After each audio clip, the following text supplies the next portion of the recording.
Alright, this time is 2018 O-Level E-Maths Paper 1. Let's do this.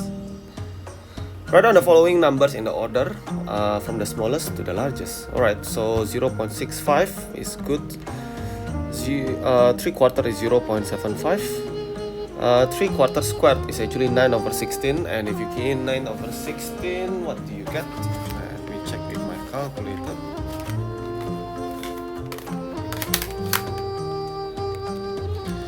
There will be 0.5625, and then 3/5, well, that's basically 0.6. Alright, so clearly the smallest is 3/4 bracket square. Okay, don't forget to write down the original writings that I actually provide. Do not write the decimals. Alright, so then 0.65 and 3/4 as the largest. Yep. Next, simplify this. This is just a power. Power and power again means that you multiply them. You got x power of 8 times by -3/2, that will be -12. And then y power of, well, 6 times -3/2, you'll get -9. However, usually we like to leave our answer in a positive form, meaning to say that you need to just move around top and bottom, then you'll get a positive result like this. One solution of the equation is x equals -2, meaning to say I can sub in the value into the equation. So then I got k multiplied by -2 squared, which is 4, plus by k plus 1 bracket -2, minus by 4 equals 0. Simplify and expand, I'll get this. Simplify again, and therefore k must be equals 3. Okay, and find out the second possible value of x. Well, this is basically repeating the equation again, but this time around it's actually complete because you have the k already. So you have this. Okay, and we need to solve this. Solving a quadratic equation, the best way is actually to do cross factorization. Of course, you can use calculator, but you know, let's just do it manually. 3x squared minus by 4 and then 4x. Let's try 3x times by x. 4, maybe I'll try 4 and 1. I'll put the 4 here and the 1 there. Okay, multiply this, I got 3x. Multiply that, I got 4x. It doesn't suit because I need a 4x. So maybe try something else. How about 4 is a 2 times 2? I'll get 6x here and then 2x there. In order for me to get a 4x, this negative must be on the 2x. Okay, since I have -4, meaning to say that one of the number must be negative itself. Okay, I'll put it on the top. So then I got 3x minus 2 and x plus 2. Meaning to say that my other answer, except this guy, is x equals 2/3. Okay, you got this from taking 3x minus 2 equals 0. Yeah, and then you'll get the 2/3. So we got simple. Next, question 4. In the diagram, okay, the picture is all the way there. Why BC is not a diameter? Alright, tell them about the angle here. 180 minus by 129 because it's a straight line. Okay, so that will be what? 51 degree. Okay, and BCD is a triangle, so you take 180 minus 38 and minus 51, you'll get 91 degree. Okay, yeah, if the angle of D is 90 degree, then you can actually assume that there is an angle in the semicircle, property of the circle. Okay, if it is 90 degree, that means to say that the line BC must be a diameter if it is a 90 degree on the angle D. But the fact that the angle is 91 degree, it's not diameter, then the BC is not a diameter. The angle in the semicircle doesn't apply here, hence BC is not a diameter. That's the reason. Next, show that this guy is a multiple of 3. It doesn't look like anything that is a multiple of 3, so I'll decide to expand everything first. 9n squared minus by 6n plus by 1 plus by 2. That is this, and this. Okay, still doesn't have a multiple of 3. However, if I factorize the 3 out, because 9, 6, and 3 can be factorized by 3, I'll get 3n squared minus by 2n plus by 1. Okay, from here you can actually explain to them that the condition is that there is a 3 here multiplied by some quadratic. And not only that, n are integers. Okay, n cannot be fractions. Example, n can be 1, 2, 3, 4, 5. Okay, and that means that you are taking 3 multiplied by another integers. Okay, well, basically that is the reason why the result is always a multiple of 3. Okay, tell them about the existence that you are actually factorizing 3, hence the answer will be always a multiple of 3. Alright, what's this? Marriage rates by age group. Okay, 15 to 19 all the way here. Marriage per males and females. Okay, 2004 and 2014. The dotted line is 2004. Okay. Make one comment about the ages at which males married in 2014 compared to 2004. Okay, it looks like the marriage is at the peak when they are actually 30 to 34 years old. Okay, whether it's 2004 and 2014, okay, the scale is quite similar, and the number of marriage is actually much more compared to 2004. Okay, so you can actually tell them that the number of marriage per 1000 males actually in a group of 30 to 34 years old, both in 2004 and 2014. Yeah, that's the maximum. Okay, at the peak. Huma claims that in 2014, in general, males married at a higher age than females. Okay, do the chart support the claim or not? Okay, they are comparing about the males marriage compared to females marriage at a higher age. So the group of the marriage. Okay, so I can say that in 2014, so we only look for the straight line. The males marriage at the peak over here at 30 to 34 years old. Whereas for female, the maximum is actually between 25 to 34. Okay, I mean it's actually spread some more lah. Okay, so in proportion, yeah, males are actually generally married at a higher age compared to female. Okay, females are actually more frequently to be married in this chart is on the age between 25 to 34 years old. Whereas male, you can see that between 30 to 34 is the peak. And between 35 to 39 is also still around 100. So it's actually a higher age of marriage. Okay, compared to female, the marriage is actually quite common in between 25 to 34 years old, reaching to 100 female per 1000 female. Okay. Yes, so the chart actually does support her claim. Next, write down the sets represented by the following shaded region. Okay, this is interesting. A crescent moon of the bee. Okay, I like to call this a crescent moon. You know why this is called crescent moon, right? But we are not shading the crescent moon. Okay, there are actually plenty of ways to answer this question. Okay, maybe the simplest is just take that I want to make sure that A is actually part of the group. And also, we want the outer of B to be part of the group as well. Okay, outer of B also include the crescent moon of A, by the way. Outer of B is actually B complement. So I just need to unite them. Okay, the combination of circle A and everything that is outside of B. Okay, there is a lot of ways to answer this. Another option you can answer this a little bit more complicated, but if you want to consider, first is that I will find out how to get the crescent moon of B, and that will be the intersection between A complement and B.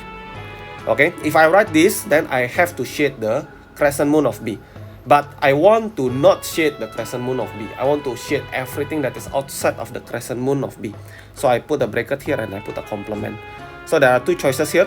Okay, whichever you think first, just put the answer. Okay, should be alright. Part B, I want to shade everything on the A and B, but I don't want the common area. Alright, this one is quite complex, I guess. I want A and B. Okay, I want A and B first. Okay, let's just think about A union B, which is, well, a simple shading of both circles. But I must make sure that I do not shade the middle one. What's the middle one actually? It's A intersect B. Okay.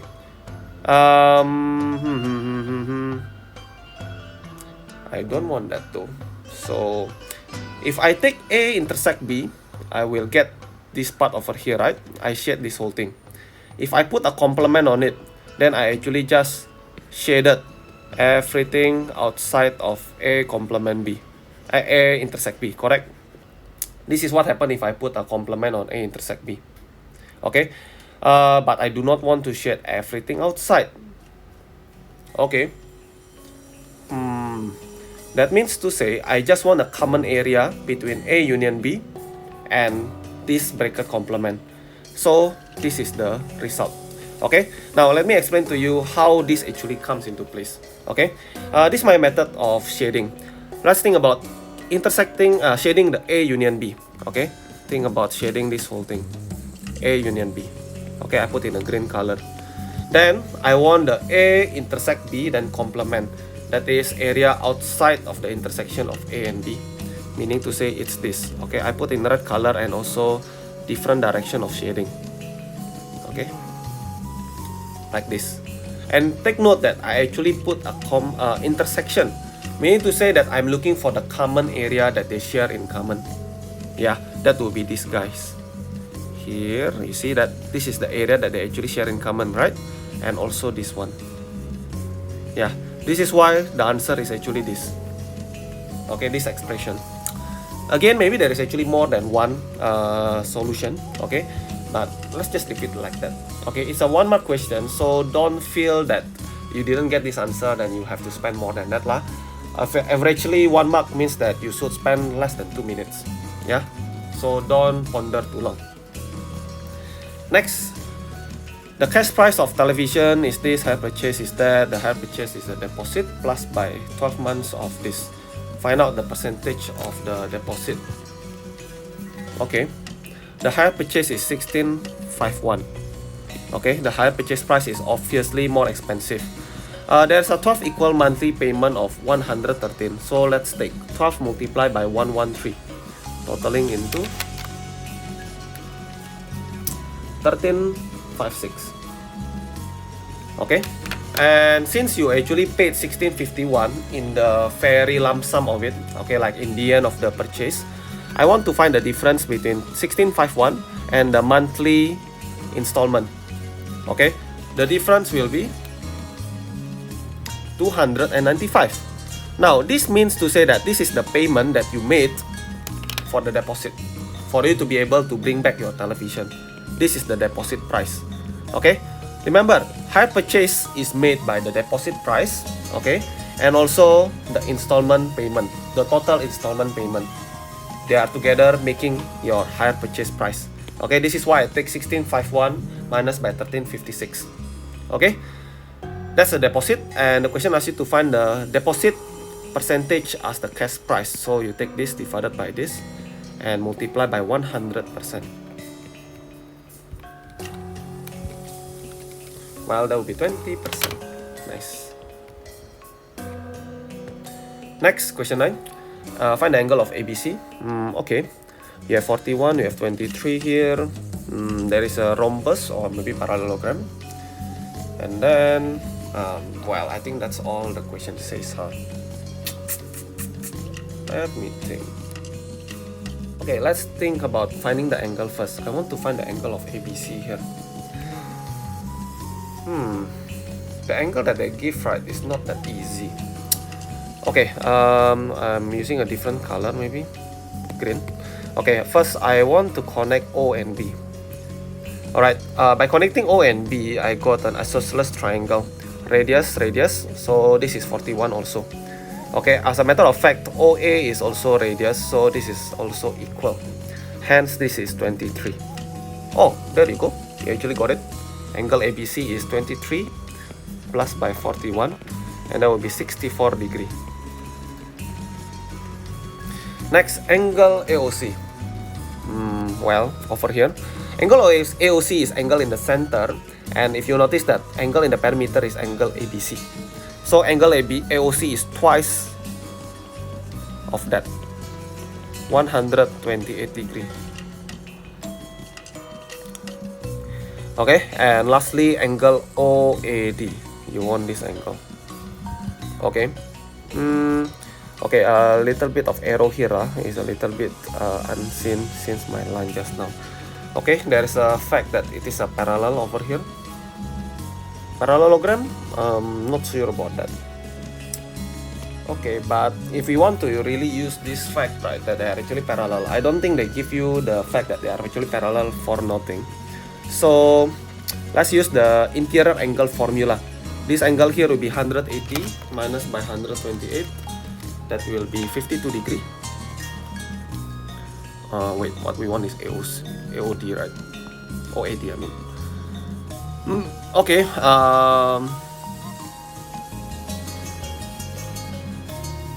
Okay. Let's find another angle here. Okay. This is part of a cyclic quadrilateral. ABCD is a four-sided figure. All of the points are on the perimeter. Hence, the angle of D is 180 minus by the opposite is 64, right? Yes. And that will be 116 degree. Yeah. And therefore, to find the last angle, OAD, that will be 360 minus by the rest of the angle, since this is like a four-sided figure. Okay, let's try that. 360 minus this.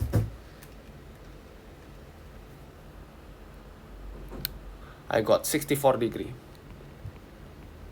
Alright, that should be it for question 9. Question 10. Aeroplane leaves Adelaide. Or is it Adelaide? Okay, I don't know. 9:25 local time. Distance is this. The average speed is this. Arrive in this timing. Okay, let's find out the time spent on the air, in the air. I don't know, my English sucks. So to find time is distance divided by speed. So the units are the same lah. Both of them are kilometer and kilometer per hours. So they are safe to be divided. Oh wait, I actually typo here. 408. 5408 divided by 721. And that will be 7.5 hours approximately. Okay, I mean it's very close actually. So that is 7 hours and 30 minutes basically. So if we actually follow the Australia time, right, 9:25, right, you plus by 7 hours and 30 minutes. That will be actually what time? Plus by 30 minutes, so should be something with 55 here. Plus by 7 hours, so it should be 16:55. By right, 16:55. But as a matter of fact, the timing in the Singapore local time is 15:25.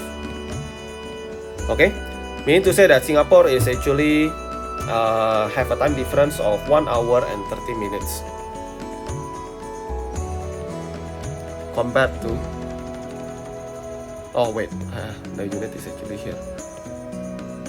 1 hour and 30 minutes, but they say hours here. That's very weird. So should we actually put 1.5 hours? Okay, I don't think that if you put 1 hour and 30 minutes is actually a penalty for you, but since they say hours, then I better put 1.5 lah. Okay, which represents 1 hour and 30 minutes. Okay, and obviously Singapore is actually behind. Okay, because Australia is 16:55. Okay, which is quite late. But Singapore is kind of like early, so he is behind Australia. Next, the cargo volume 184. The scale is 1 to 20. This is a length scale, so in centimeter. You want a cubic for a volume. 20 cube. 20 cube is 8,000. Okay, but both of them are actually in centimeter cube. Okay. I'll make this into meter cube. That means I take 8,000 divided by 100 cube. Okay, you divide by 100 power of 3. Okay, and that will be 0.08. 0.008 I mean. Now the cargo volume is 184. Okay, so how do you do that? Now, I'll let you know about the shortcut about ratio lah. If you want to get into what you want, just multiply by what you want divided by what you have.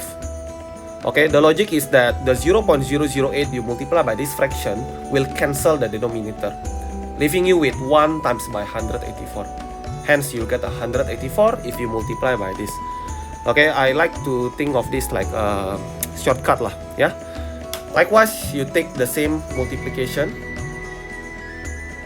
for the 1, multiply by the same figure, you get 23,000 cm cube. Okay, 23,000 cm cube. But we want to put the answer in meter cube, so I need to divide by 100 cube again. So divide by 100 cube, that will be 0.023. Yeah, give your answer in the standard form. So then you put 2.3 multiplied by 10 power of negative 2. Almost missed that standard form. Be very careful.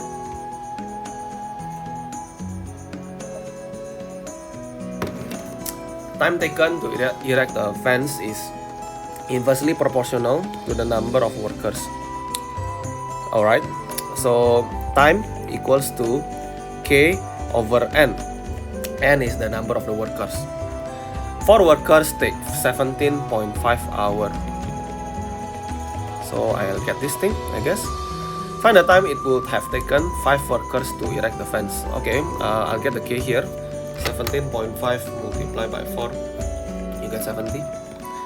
Hence, you have the formula to be like this, and then you take the 5 workers.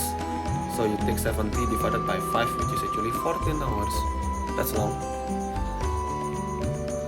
The force between 2 objects inversely proportional with the square of the distance. The distance between the 2 objects increased by 20%. Hence, I can tell that the distance is 120% because increased by becomes 120%, or that is 1.2 in decimal. Okay, put them together and put the square for both of them, yeah, and then simplify this. K over 1.44 d squared. Now, if I key it 1 over 1.44 in calculator, I'll get 25 over 36. Okay, so I actually use calculator to simplify my fractions. Remember that calculator is quite handy for you, okay?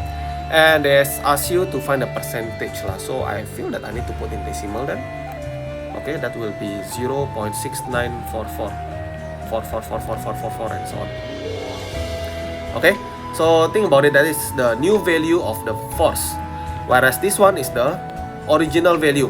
This thing is 1 unit because it's basically there is a 1 over here lah. Okay, nobody write 1 in front of the algebra, but basically it's still there, right? And this one is here. I need to find out the difference. Okay, percentage of reduction. Meaning to say you need to find 1 minus by 0.6944 divided by the original. Well, 1 basically. Okay, so you take 1 minus by that. Then don't forget to multiply by 100%. You'll get 30.555555%. Correct into 1 dp, you get 30.6%. That's the decrease. Yeah, quite a common question lah. Comes out in a lot of papers, prelim, end of year, O level, you name it.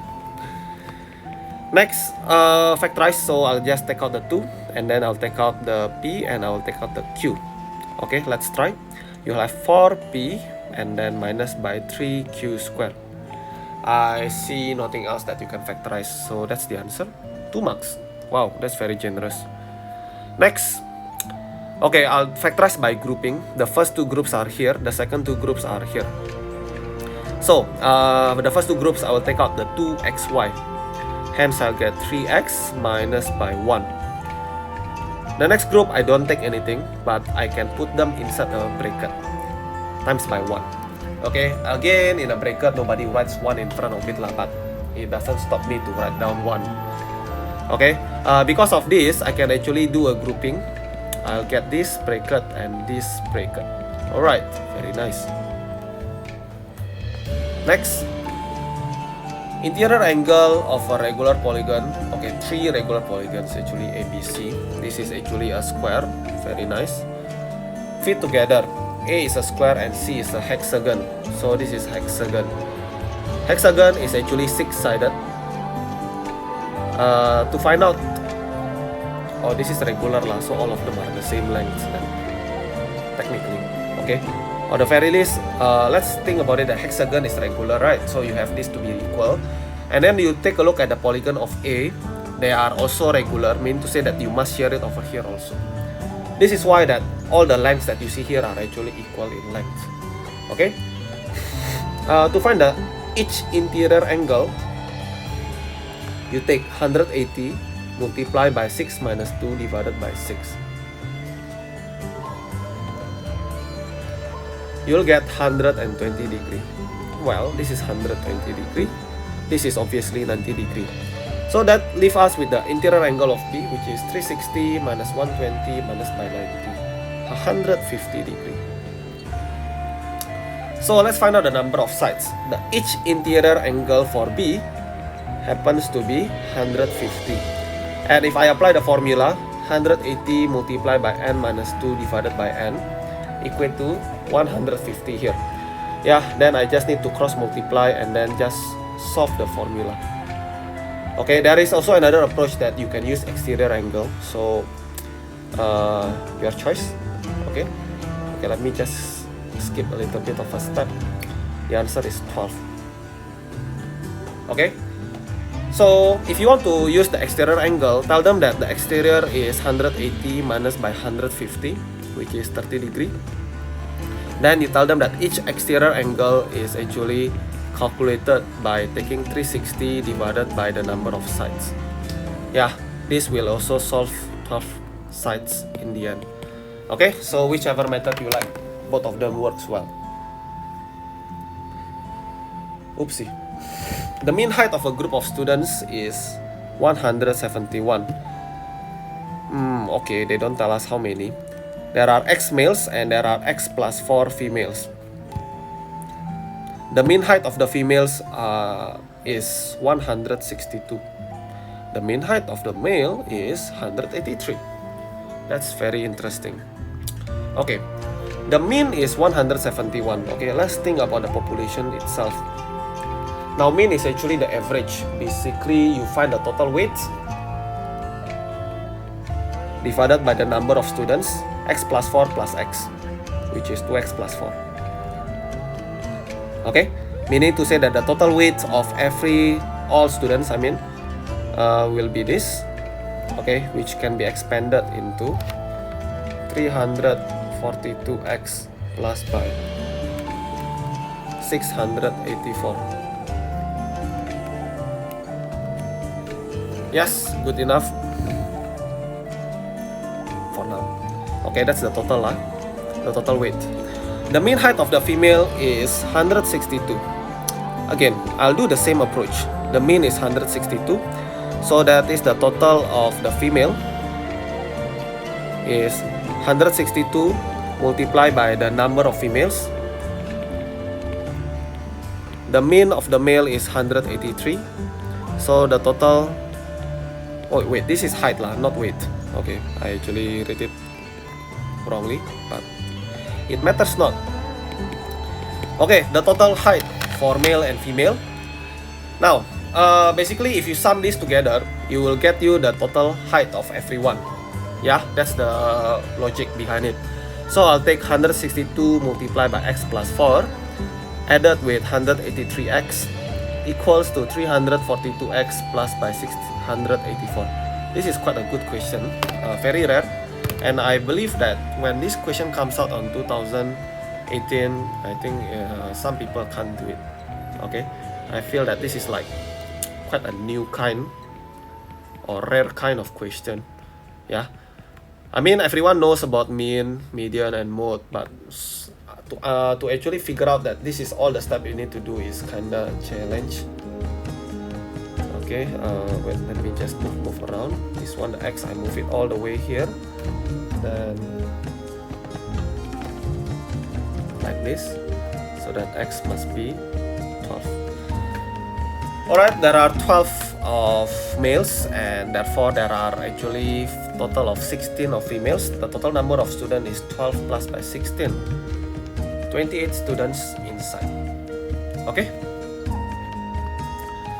Diagram shows the R divided into two sectors, blah blah blah. Find the value of theta if the perimeter of the major sector is twice of the perimeter of the minor sector.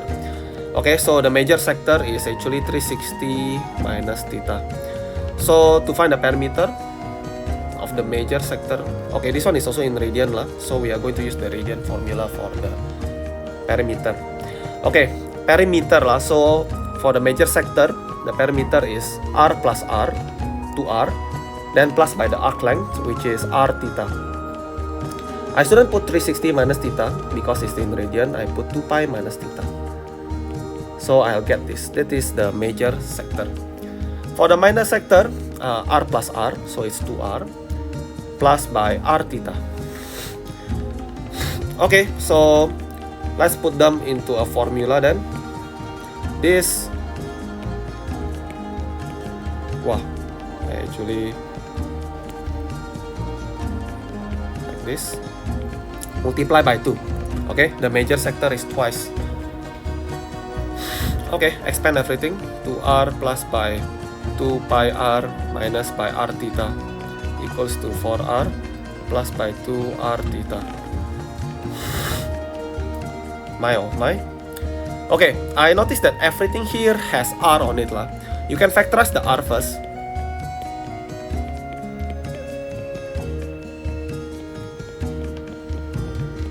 And then cancel the R. Okay, and then simplify. Continue the simplification. I'll move the theta together, so I got 3 theta. Wait, the 3 theta must be on the other side. 3 theta, the number I push away to the other side, so I'll get 2 pi minus 2. So then theta is 2 pi minus 2 over 3. Put the answer in 3 decimal places. So 2 pi minus 2 divided by 3. I get 1.4277, which is 3 dp wise is 1.428. Radian, obviously radian. Alright, oopsie. Make x the subject. Well, cross multiply. X square y minus by ay equals x square plus by 3. I want the x to be the subject, so I must have them together on the same side. Factorize the x square. And then divide it away. And then square root them. So I'll have plus minus, don't forget that. We'll reduce 1 mark if you forget the plus minus, believe me. Yeah, and that's question 17, I guess. Question 18. Vectors. Yeah, again in 2021 is not tested, but I don't know. You might need this in the future, and you might be seeing this video in the future, and you might need to know about vectors, so why not? The length of PQ is given to be this. Find the two possible values of A given the vector of PQ is that. Okay, if I want to find the length, I just need to do some kind of a Pythagoras theorem. So square root of A square plus by 9A square. And therefore this is equals to 5 square root 2 over, square root 10 over 2. Simplify this, I got 10A square equals to, well, nothing much here. To handle a square root, you can actually square both sides. So then I got 10A square equals to, well, you can just take calculator and square this whole thing. Okay, that will give you 125 over 2. Yeah, so then A square is actually 25 quarter, and therefore if you root them, I get 5 over 2 plus minus. Okay, I just square rooted equation, put plus minus. Yeah, A can be negative, no problem. Okay, a line joins 2 points A and B. Find the vector AB. I have OA, okay, which is a vector negative 5, 1. I have OB, which is a vector of 43 and 38. I want vector AB, which is AO plus by OB. And therefore, I got OA and AO is the opposite, so I put a negative extra here. Plus by OB, which is 43 and 38. Sum together, you get 48 and 37. Yeah, I think that's simple. Use vector to show whether or not C is actually on the line. Let's use vector. I can use choreometry actually, but oh well. This is actually what you call it? Secretly lah, you can think. The question is asking you whether this is actually collinear or not. Okay, now to test about collinearness, I'll have to find a vector AC and AB. Okay, I don't not really have to be AC and AB, like can be any combination. I just pick AB because I know that AB is this. Okay, now let's find AC and see what we can do with it. Okay, AC is, well, again AO plus OC. So AO is this again, plus by OC, which is this. Sum together, you got 16 and 12. Now, vectors, I mean, you can say whether the points are collinear or not if they are actually a scalar multiple. Okay, a scalar multiple of vectors means they are parallel.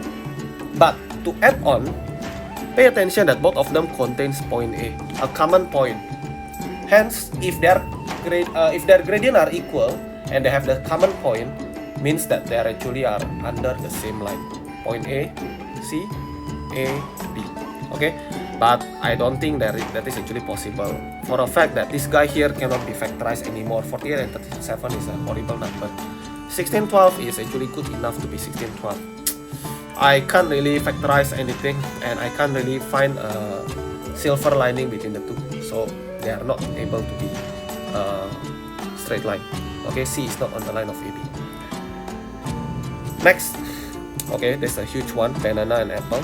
This is the mean of mass, and write down the median. Okay, there are 30 apples.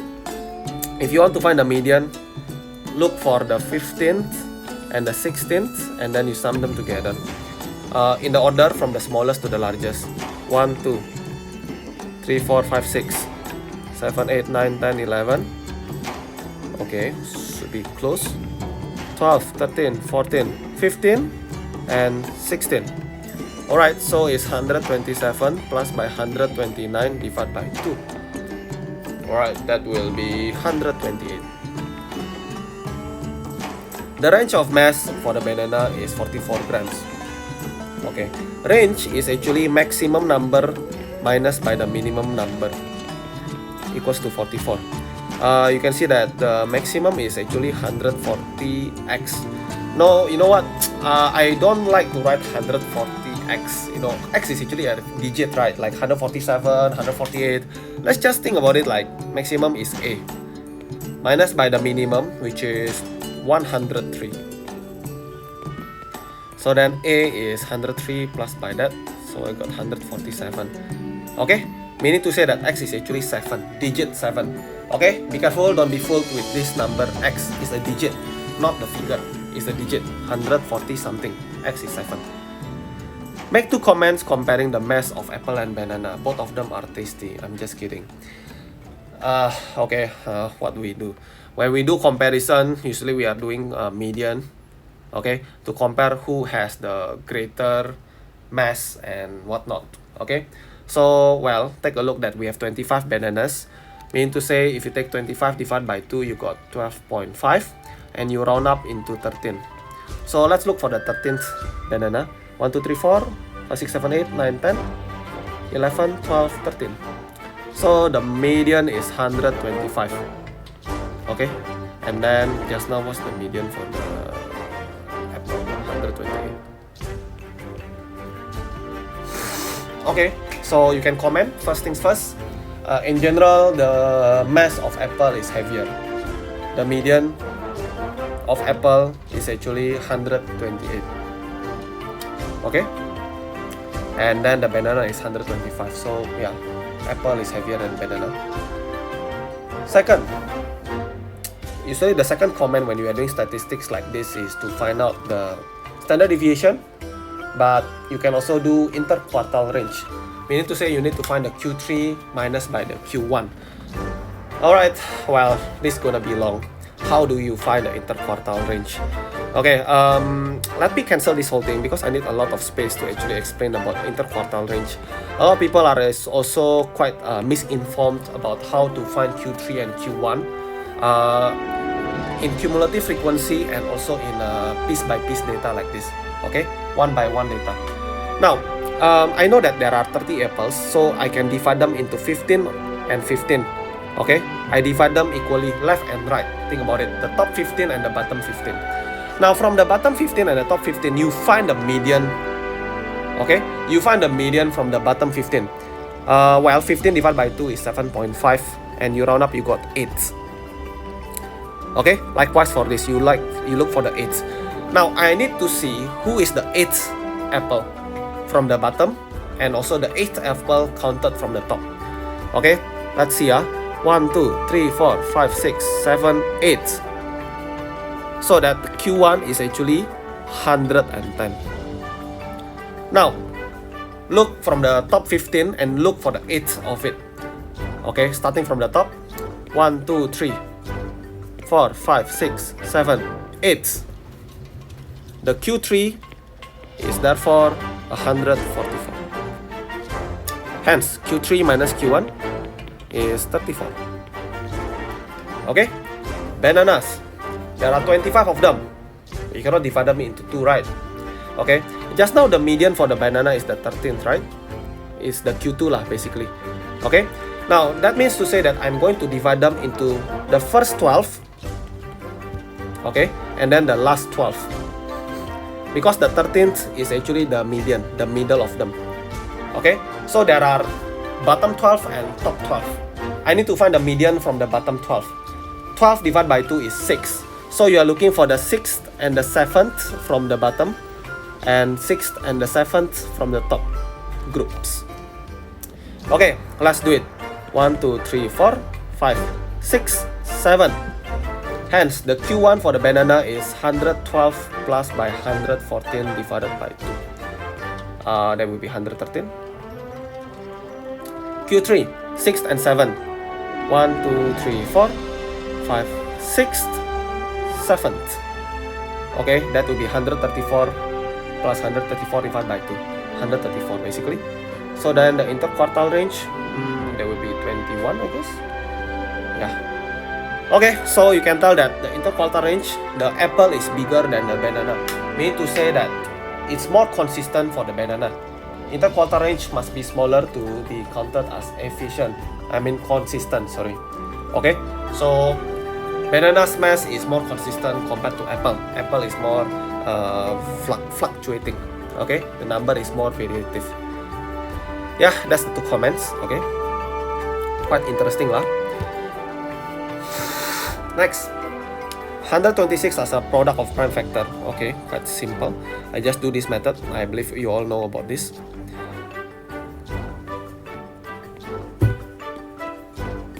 Yeah, so I got 2 times 3 square times by 7. This thing, 126k, is a perfect square. So 2 times by 3 square times by 7 times by k is a perfect square. That means that k must provide what you don't have, such that you can get a square, perfect square. That means k must be 2 times 7. So then you got 2 square and 7 square. K must be 14. X is a number between 200 and 300. HCF of X and 126 is 21. HCF is 3 times 7. Oh, by the way, 126 is again 2 multiply 3 square multiply 7 lah. Okay, and then there is number X, which I have no idea. Okay, let's put it somewhere here. A bit more space. Interesting. Now, the fact that there is a HCF means that the number must be common. Okay, existing on both occasions, on both 126 and X. Okay, these are the 2 figures that we find the HCF. So then X must have a 3. It can be a 3 with powers. However, I need a 3 with power of 1 so that I have the 3 from the HCF here. Okay, because take note that I have 3 square over here, so I cannot offer more than that. Next, 7. I can just put the 7 here because the HCF has a 7 and 126 has a 7 also. Okay, but can I put more than 7? Yeah, technically you can. I can put a 7 square, for example. Now, however, pay attention that the question says that X is actually a number between 200 and 300. If I just take 3 times 7, I will get 21, obviously not in the range. What if I take 3 times by 7 square? I got 147. Is it in the range? No. How about 7 cube? I feel that this is a little bit too much. Yeah, it's 1029. So I think we scratch that, of course. So then what else can we offer?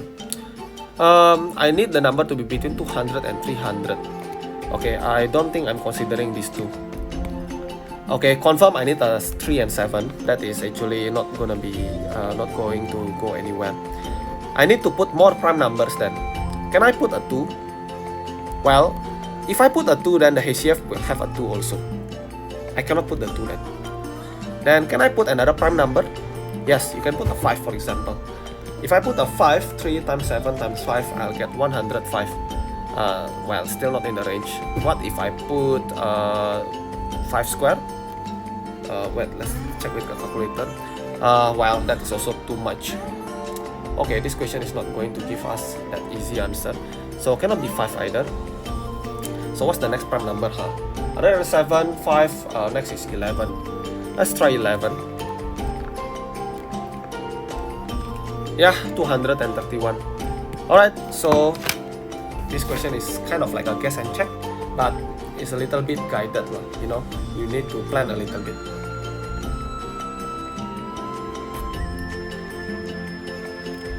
Points of this and that, given in the this, and find A and B. Alright, simple. Coordinate on the curve, I just sub in the number. So put the negative 2 on the x, I get 4a minus 2b plus by 3. Hence 4a minus 2b equals 8. Put down 4 comma negative 1. 16a here plus by 4b plus by 3. So then 16a plus by 4b equals to negative 4. Divide everything by 4, I got 4a plus by b. Simultaneous equation both of them by elimination or substitution, whichever you like it. I minus them, left minus left, I got 8 minus 1. Sorry, 8 minus negative 1. 4a minus 4a is gone. Negative 2b minus b is negative 3b. Hence b is actually negative 3. And therefore I sub it back, I'll get the a, which is 1 over 2, I guess. Yeah, should be just like that. ABCD is a parallelogram. The picture looks so annoying. Why don't the diagonal actually connect to D? Can't complain about that, I guess. Need to find the area of trapezium. Okay, ABED is a trapezium. Trapezium, if I want the trapezium, I need to find the sum of parallel lines, multiply by the height divided by 2. And pretty much, I don't have a lot of things here. Wow, alright. What can we do here? This is 35 degree. Okay. What else? I have a feeling that we are going to connect something here. Okay, I don't know whether I'm going to use it or not, but let's just prepare it for now. Okay, I have a good feeling we're gonna need that. Okay, 35 degree here. Okay, reading the question again, we see that BE bisect the angle ABC. So this is 35 degree also. Alright, so the triangle BCE, I can find the angle 180 minus 35 minus 35, that will be 110. And therefore this one here must be 70 degree. Alright, let's name this point X. In O-level, right, don't be shy to put another point here because you are submitting the whole paper. The examiner can see what do you add and what do you actually present. Okay, so look at the triangle of BCX. I have the hypotenuse, I have the angle 70 degree. I'm going to find out the length of BX because this is actually the height of the trapezium. So I'll use opposite and hypotenuse. Sine of 70 degree equals to h over 8. And then h is actually 8 multiplied by sine of 70 degree. Well, that will be 7.5175. Okay, just put in for SF lah. Yeah, doesn't matter. Later on we just correct it. Okay, that is found, but we are still lacking quite a lot. Not a lot lah. Actually, we just need to find the length of the E, right? And pretty much we are done. How do we do that? Okay, I have a plan. A little bit long. Maybe it's not the fastest, but that's the first thing that comes to my mind. Anyway, I just put this one first, 7.517. Okay, and then I'm going to use the triangle BEX. Okay, quite a large triangle here. I also going to use the triangle BCX again. You know what, before I go there, I want to find the length of CX. Okay, you can do Pythagoras theorem, meaning to say that 8 square minus by 7.517 square must be equals to CX square. Okay, hypotenuse square minus by side square equals to the other side square. So then I take 8 square minus by that thing square. So CX square, I got it, and then I want to square root them. Okay, let me just skip a little bit. I got my CX to be 2.736. This will be very important. 2.736. Alright, next I want to find the length of CE. Well, to do that, I need to find the length of EX. That's why I introduce you the triangle BEX. Now the triangle BX, okay, just in case you have difficulty on referring the picture, because I added many lines here already. This angle is 35 degree, and then the height is 7.517. Yes, okay. I can use the answer from the previous part. And then to find the length of EX, I use adjacent and opposite and adjacent. Tangent 35 equals to opposite over adjacent. So then, okay, let's just solve it. I will skip a little bit of step. 7.517 divided by tangent 35. That's what's gonna happen. I got 10.7353. Okay. Hence, I can get DE. Okay, wait a minute. I actually don't need the 2.736 lah. Yeah, I just realized it. So I take 10 minus by... Hey, wait a minute. I need. Okay. I need to find EC first. Well, definitely not easy. Haha, very good. Minus by 2.736. Okay, EX minus EX lah. I got 7.999. You know what? This is too good to be true. Let's just say it's 8 lah. Alright, meaning to say that DE is actually 2. Okay, yeah, finally we are ready to find the area of the trapezium. Sum of the parallel lines, 2 plus by 10, multiplied by the height, divided by 2. So then I got this times by that. Okay, such a long question. I got it to be 45.1, put into 1 dp or 3 SF. Okay, whichever you like it. Cm square. 45.1 cm square. The graph of this is drawn on the grid. Write down the equation of the line of the symmetry. Mamma mia. Take a look at this intersection at 0 and 1. This is a quadratic curve. Okay, how do I know? Well, obviously because there's a quadratic lah. Duh. Now, why is it important to have a quadratic? If it's a quadratic, then it has a line of symmetry. And also, they will cut right in the middle of the two intersections to the x-axis. Yeah, the intersection of the x-axis is at 0 and 1, meaning to say that this is x equals to half. That is the line of symmetry. Okay, nice. Use the graph to solve x minus x squared equals what? Okay, can. This is about the manipulation. Okay, let me copy down the equation first, like this.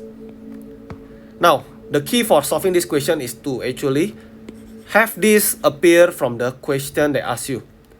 Okay, x minus x squared equals to -4. Obviously, you notice that there is x minus x squared also, right?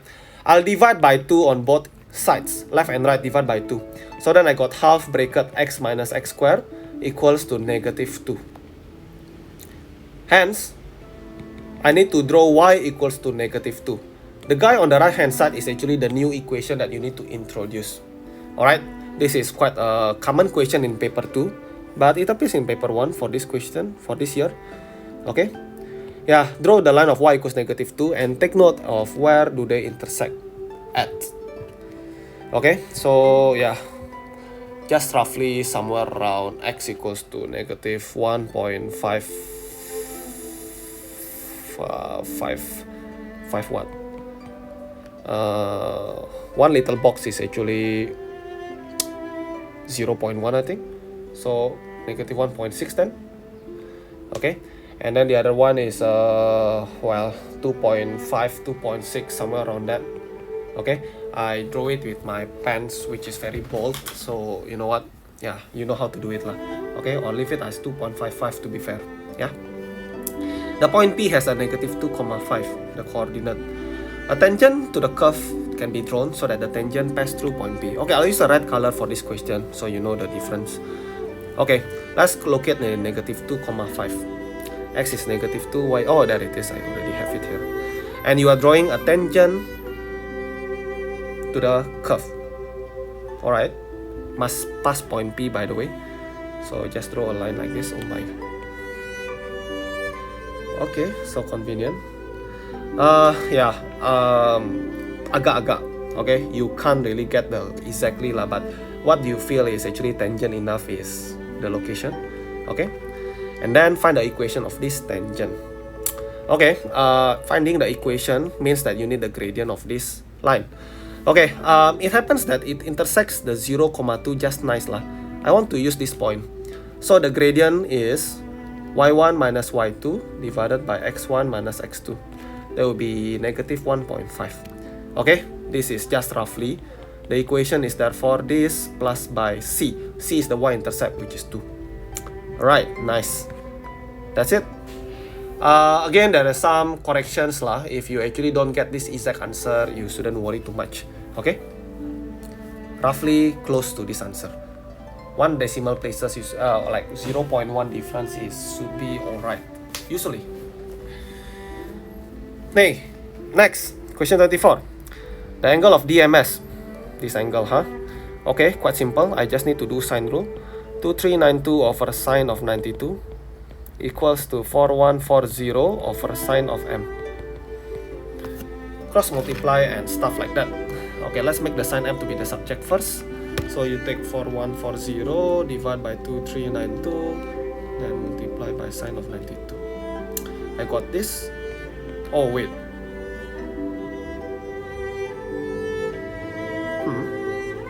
Wait, let me check again. I feel like I missed something.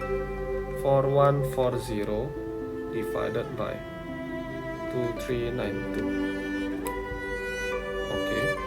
Then multiply this by sine of 92 degree. 29 degree. Yeah. My typo is getting stronger and stronger by the days. Alright, so that will be 0.839. So then m is sine inverse of this, which is 57.04. Alright, that's the angle m, the acute angle DMS. Now pay attention that if the picture of the angle m looks obtuse, okay, you need to provide the answer as 180 minus by this 57.04. Okay, but obviously they actually mentioned that the angle is acute, so there is nothing to worry about. The bearing of New Delhi from Manila is 290. Delhi from Manila. Okay, so I think it's D and M. So the angle they mentioned is actually about this. Okay, let me put down the answer first. This is 57.044. Okay, you need to see that this is 290. I'll just write the reflex angle here because I'm running out of. I just want to be making it well, tidy. 360 minus 290 is 70 degree. Yeah, instead I just put 70 degree here. Okay, and then find the bearing of New Delhi from Singapore.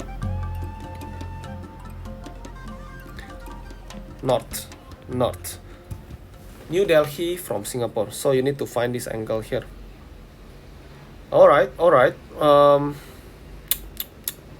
Okay, first of all, let's use a different color lah. I want to find this angle here, which is 70 plus by 57.04, 127.044. Okay, therefore this angle here must be 180 minus by that.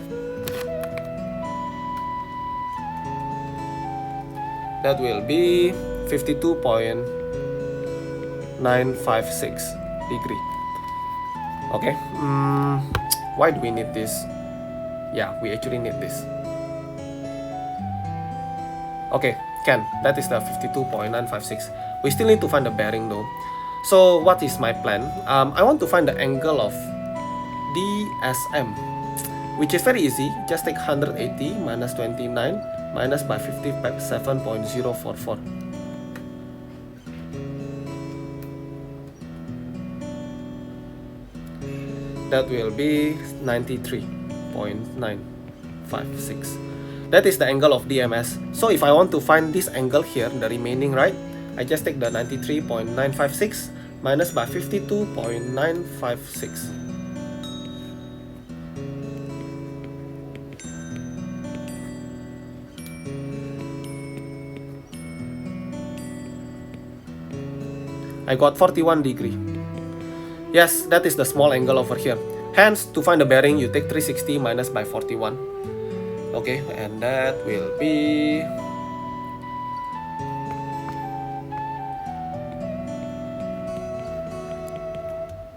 319.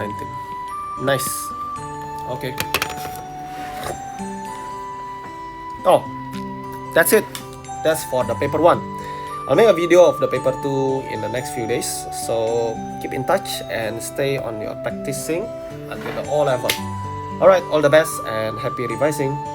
Or if you're not happy, then sad revising. Lemau.